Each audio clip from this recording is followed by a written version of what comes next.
સ્ટેજે આવી ગયા છે કે આપણા માટે કબ્રસ્તાનનો સ્મશાનનો દરવાજો ખુલ્લો છે. આપણે એક દિવસ અચાનક નીકળી જવાનું છે અહીંયાથી. આપણે બહુ ધ્યાનથી સાંભળજો. આપણે હવે એક દિવસ અચાનક અહીંયાથી નીકળી જવાનું છે. તો હવે કોઈ એવા ભ્રમમાં આપણે રહેવાની કંઈ જરૂર નથી કે હું હવે આટલું કરી કાઢું, હું આમ કરી કાઢું, હું આને સેટ કરી દઉં, છોકરાઓને આમ કરી દઉં. હું મારી વ્યક્તિગત અને સંસારના માંથી જોયેલા ઉપર જો કોઈ કહું તો આમાંથી કેટલા જણા ફાધરના ઉપર જ ડિપેન્ડન્ટ હતા તેઓ જ ખાલી આગળ ઊંચા કરે. તો આપણે બધા આપણા પગ ઉપર ઊભા થયા.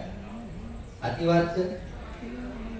પણ મોટા ભાગના હજુ પણ એવા ભ્રમમાં છે કે મારે મારા છોકરાને સેટ કરવો પડે, મારે એનું મકાન બનાવવું પડે, મારે આમ કરવું પડે, બે છે તો બેના હરખા આમ કરવું પડે.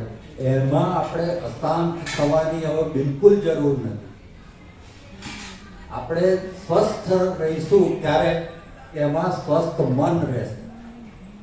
સ્વસ્થ શરીરમાં જ સ્વસ્થ મન રહે અને સ્વસ્થ મન હોય તો જ સ્વસ્થ શરીર.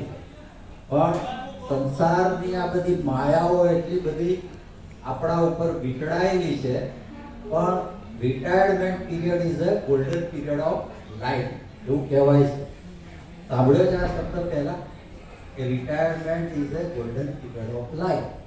તો રિટાયરમેન્ટમાં ઈશ્વરે જે કંઈ આપણને સંપન્નતા આપી છે તો આપણી પાસે રહેલી તૃષ્ણા, આપણી કઈક મહેચ્છા, ઈચ્છા એ આપણે પૂરી કરવી છે. પણ કોને કોને? હું કોઈને વિખવાદ કરવા નથી માંગતો. કુટુંબી સંસારની જોડે રહેવું છે, બાળકો જોડે રહેવું છે, પણ તમારા નિત્ય ક્રમમાં પોતાના શોખ, પોતાની ઈચ્છા આ બધાને પ્રાધાન્ય આપીને જીવવું છે. જૂની ઘરેડમાં હજી જો આપણે જીવતા હોય તેમાંથી બહાર નીકળીને સ્વસ્થ રહીશું તો જ જીવન આપણને આનંદ આપશે. અને આપણે આ બધું એના માટે તો શોધીએ છીએ, વારે વારે મળીએ છીએ. તો કહેવાનો મતલબ કે નિત્ય કેટલા જણા શરીર પાછળ હજુ પણ એમ કે એવું મનથી પ્રયત્ન કરે છે? કેટલા જણા આગળ ઊંચી કરે છે? રોજ સવારે મારે વધારે નહીં 5 મિનિટ 10 મિનિટ કંઈક મારા શરીર માટે કરવું છે. જો આમ ઊંચમ